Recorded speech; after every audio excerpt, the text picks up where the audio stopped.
Good morning, students. I hope you all are doing well. Students, today we will start new chapter, chapter 7, Conservation of Plants and Animals. Conservation means संरक्षण, बचाव. Plants, पौधे, animals, जानवर. Means पौधों और जानवरों का संरक्षण, कि हम उन्हें कैसे बचा सकते हैं, हम उन्हें कैसे सेव कर सकते हैं. ओके तो इस चैप्टर में हम प्लांट्स और एनिमल्स के बारे में पढ़ेंगे. ओके वाइल्ड लाइफ के बारे में पढ़ेंगे, डिफोरेस्टेशन, एफोरेस्टेशन. ओके तो हम इन सब के बारे में रीड करेंगे. So let's start and listen carefully. We saw in class 7th दैट Paheli and Bhujo had visited the forest along with Professor Ahmed and Tibu. They were eager to share their experiences with their classmates. Other children in the class were also eager to share their experience. Some of them had visited Bharatpur Sanctuary, some others had heard about Kaziranga National Park, Lokchau Wildlife Sanctuary, Great Nicobar Biosphere Reserve and Tiger Reserve etc. तो आपने class 7th में पढ़ा होगा कि पहेली और भूजो अपने professor के साथ फॉरेस्ट जाते हैं घूमने के लिए. तो वो बहुत ज़्यादा एक्साइटेड होते हैं कि उन्होंने वहाँ पर जो जो एक्सपीरियंस किया, जो जो वहाँ पर देखा, वो अपने फ्रेंड्स के साथ शेयर करें. और उनके जो फ्रेंड्स हैं वो भी बहुत ज़्यादा एक्साइटेड थे सुनने के लिए. ओके तो उनमें से कुछ बच्चे कुछ बच्चे काजीरंगा नेशनल पार्क गए थे घूमने के लिए और कुछ टाइगर रिजर्व गए थे. Okay deforestation and its causes. Deforestation और उसके कारण. A great variety of plants and animals exist on earth. They are essential for the well-being and survival of mankind. Today, a major threat to survival of these organisms is deforestation. We know that deforestation means clearing of forest and using that land for other purposes. Trees in the forest are cut for the purpose mentioned below: procuring land for cultivation, building houses and factories, making furniture और using would as fuel. तो deforestation क्या होता है? पेड़ों का काटना. Okay जब पेड़ों को बहुत ज़्यादा काटा जाता है या फिर जब लैंड को मतलब साफ़ कर दिया जाता है, जो फॉरेस्ट हैं, जंगल हैं, उनको साफ़ कर दिया जाता है, उसमें से बिल्कुल सब सारे पेड़ पौधे काट लिए जाते हैं, तो उसे हम डिफोरेस्टेशन कहते हैं. और फॉरेस्ट में से ट्रीज़ क्यों काटे जाते हैं? प्रोक्यूरिंग लैंड फॉर कल्टीवेशन, मतलब खेती के लिए उस मतलब पेड़ काट के और वहाँ पर खेती करना. बिल्डिंग हाउसेज एंड फैक्ट्रीज़, मतलब जो जंगल होते हैं उनको साफ़ करके वहाँ पर फैक्ट्रीज़ बनाना या बिल्डिंग्स बनाने के लिए. मेकिंग फर्नीचर और यूजिंग वुड एज फ्यूल, और या फिर पेड़ पौधों को काट के उनके से जो लकड़ी मिलती है उसे फर्नीचर बनाने के लिए या फिर लकड़ी का यूज़ करने के लिए ईंधन के रूप में, आग जलाने के लिए. Some natural causes of deforestation are forest fire and severe droughts. तो इससे डिफोरेस्टेशन से क्या होता है? डिफोरेस्टेशन के और कोज क्या हो सकते हैं कि जंगलों में आग लगा दी जाती है. ओके या सेवरल ड्रॉट्स, या फिर सूखा पड़ जाता है. Consequences of deforestation. इस डिफोरेस्टेशन के मतलब पेड़ों को काटना, जंगलों को साफ करना, इसके क्या कॉन्सिक्वेंसेज हो सकते हैं? Paheli and Bhujo replied the consequences of deforestation. They remembered that deforestation increased the temperature and pollution level on the earth. It increases the level of carbon dioxide in the atmosphere. Groundwater level also get lowered. They know that deforestation disturbs the balance in nature. They were told by Professor Ahmed that if cutting of trees continues, rainfall and the fertility of the soil will decrease. Moreover, there will be the increased chances of natural calamities such as floods and droughts. तो deforestation के बहुत सारे consequences हो सकते हैं, परिणाम हो सकते हैं.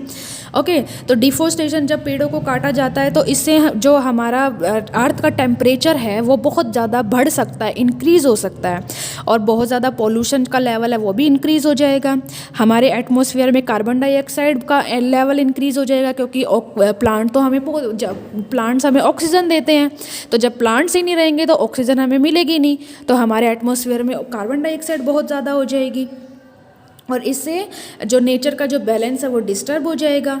और बहुत इससे rainfall, cutting of trees continue, rainfall and the fertility of soil will decrease. इससे रेनफॉल और जो सॉइल की जो फर्टिलिटी है वो भी कम हो जाएगी। और फ्लड्स मतलब बाढ़, और ड्रॉट मतलब सूखे आना, सूखा जो पड़ता है उसके भी बहुत ज़्यादा चांसेस इंक्रीज हो जाएंगे। Recall that plants need carbon dioxide for photosynthesis. Fewer trees would mean that less carbon dioxide will be used up, resulting in its increased amount in the atmosphere. This will lead to global warming as carbon dioxide traps the heat rays reflected by the earth. The increase in temperature on the earth disturbs the water cycle and may reduce rainfall. This could cause drought. Okay तो इससे global warming के chances भी ज़्यादा हो सकते हैं। Global warming आपको पता है ना क्या होता है कि जब अर्थ का टेम्परेचर बहुत ज़्यादा हो जाता है, मतलब अर्थ जो होती है वो सनरेज को ट्रैप करने लग जाएगी, तो अर्थ बहुत ज़्यादा हीट हो जाएगी, तो इसे ग्लोबल वार्मिंग कहते हैं। तो डिफॉरेस्टेशन से ग्लोबल वार्मिंग के चांसेस भी इंक्रीज़ हो जाएंगे। इससे हमारी वाटर साइकिल जो है वो भी डिस्टर्ब हो जाएगी, और जो इससे रेनफॉल नहीं होगी, अब रेनफॉल नहीं होगी तो क्या हो जाएगा, सूखा पड़ सकता है, ड्रोट हो सकते हैं। Okay, deforestation is a major cause which leads to the change in the soil properties. Physical properties of the soil get affected by plantation and vegetation. Recall from class 7th how trees prevent soil erosion. Fewer trees result in more soil erosion. Removal of the top layer of the soil exposes the lower hard and rocky layer. This soil has less humus and is less fertile. Gradually, the fertile land gets converted into deserts. It is called desertification. Okay, तो deforestation से जो soil की properties हैं वो भी change हो जाएगी। Soil की जो फिजिकल प्रॉपर्टीज़ है जैसे अफेक्टेड हो जाएगी। अगर जब प्लांटेशन या वेजिटेशन होता है तो इससे सोइल की प्रॉपर्टी मतलब बैलेंस रहती है, लेकिन जब प्लांट्स को कट कर देंगे तो सोइल की जो फर्टिलिटी है वो बहुत ज़्यादा कम हो जाएगी। ओके, सोइल की फर्टिलिटी कम हो जाएगी तो हम उस पर खेती नहीं कर सकेंगे सोइल पे। ओके, और सोइल्स जब हम पेड़ों को काट देते हैं तो इससे जो सारी लैंड है वो क्या हो जाएगी, वो डेजर्ट में चेंज हो जाएगी। ओके, जो फर्टाइल लैंड जो होती है, जो मतलब जो फर्टिलिटी जिसमें ज़्यादा होती है, पेड़ नहीं होंगे तो वो फर्टाइल लैंड डेजर्ट में चेंज हो जाएगी, जिसे हम क्या बोलते हैं, desertification. Deforestation also leads to a decrease in the water holding capacity of the soil. Soil की वाटर होल्डिंग कैपेसिटी भी बहुत कम हो जाती है। The movement of water from the soil surface into the ground is reduced, so there are floods. तो इससे बाढ़ें आ सकती हैं। The other properties of the soil like nutrient content, texture also change because of deforestation. We have studied in class 7 that we get many products from forest. Least this product, will we face shortage of this product if we continue cutting trees? पेड़ों से हमें बहुत सारे useful products मिलते हैं, तो जब पेड़ ही नहीं होंगे तो हमें वो यूज़फुल प्रोडक्ट्स भी नहीं मिलेंगे। ऐसे पेड़ों से हमें वुड मिलती है, हमें मेडिसिन्स मिलती हैं, फ्रूट्स मिलते हैं, फ्लावर्स मिलते हैं। ओके, तो ये सभी हमारे लिए ज़रूरी होते हैं, तो जब पेड़ नहीं होंगे तो हमें ये सब नहीं मिल पाएंगे। Okay, conservation of forest and wild life. Conservation का मतलब होता है संरक्षण। मैंने बताया था कि फॉरेस्ट को और वाइल्ड लाइफ को कंजर्व करना चाहिए, उनको बचाव करना चाहिए। Having become aware of the effect of deforestation, अभी हमने बहुत सारे इफेक्ट पढ़े डिफॉरेस्टेशन के। Paheli and Boojho are worried, they go to the professor Ahmed and ask him how forest and wildlife can be saved.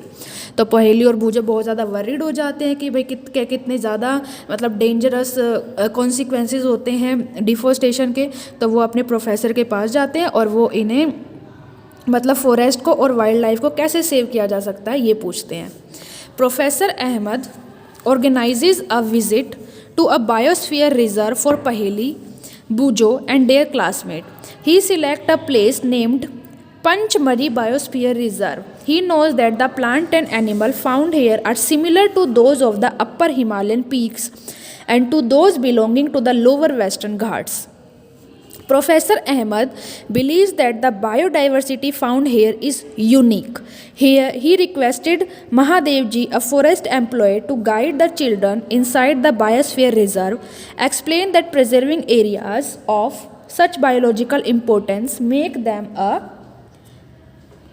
Part of our national heritage. तो उनके professor उन्हें एक मतलब एक बायोस्फीयर रिजर्व में लेके जाते हैं जिसका नाम होता है पंचमरी बायोस्फीयर रिजर्व। तो वहाँ पर जो प्लांट्स और एनिमल्स पाए जाते हैं वो वैसे ही होते हैं जो कि हिमालय के पीक पे पाए जाते थे। ओके, तो वो उसके साथ अपने साथ एक महादेव जी को लेके जाते हैं जो फॉरेस्ट एम्प्लॉय होते हैं, जो कि चिल्ड्रन को गाइड करते हैं। Mahadev ji explains to the children that apart from the personal efforts and efforts of the society, government agencies also take care of forest and animal. तो महादेव जी बच्चों को बताते हैं कि पर्सनल और मतलब हम हमारे एफर्ट के अलावा गवर्नमेंट जो गवर्नमेंटल एजेंसीज होती है उन्हें भी फॉरेस्ट के और एनिमल्स की को सेव करना चाहिए। The government lays down rules, methods and policies to protect and conserve them. Wildlife sanctuaries, national park, biosphere reserve etcetera are protected areas for conservation of plant and animal present in that area. तो government को ऐसे methods, ऐसे rules मतलब उनको कुछ rules निकालने चाहिए इनको प्रोटेक्ट करने के लिए। Okay, wild life centuries, parks जो होते हैं, बायोस्फीयर रिजर्व होते हैं, इनको प्रोटेक्ट करने के लिए बहुत सारे रूल्स रेगुलेशन बनाए जाने चाहिए। Okay, Children Biosphere Reserve. Children among with Professor Ahmed and Mahadev ji entered the Biosphere Reserve area. Mahadev ji explains that Biosphere Reserves are the areas meant for conservation of biodiversity. Biosphere Reserve वो area होते हैं जो बनाए जाते हैं in biodiversity, मतलब जो हमारी डाइवर्सिटी होती है, प्लांट्स एनिमल्स होते हैं, उनको कंजर्व करने के लिए, उनको सेव करने के लिए। As you are aware that biodiversity is the variety of plants, animals and microorganisms generally found in an area. The biosphere reserve help to maintain the biodiversity and culture of that area. A biosphere reserve may also contain other protected areas in it. The Panchmari Biosphere Reserve consists of one national park named Satpura and two wildlife sanctuaries named Bori and Panchmari. Okay. तो biosphere reserve बनाए जाते हैं plants को, animals को, micro organisms को save करने के लिए। तो एक बायोस्फीयर रिजर्व में अलग अलग प्लांट्स, एनिमल और माइक्रो ऑर्गेनिजम्स पाए जाते हैं। ओके, और एक बायोस्फीयर रिजर्व में और भी बहुत प्रोटेक्टेड एरिया होते हैं। जैसे पांचमरी बायोस्फीयर रिजर्व में एक नेशनल पार्क आता है सतपुरा और दो वाइल्ड लाइफ सेंचुरी आती है, बोरी और Pachmarhi. Okay, so students, you have to read this chapter from your book also.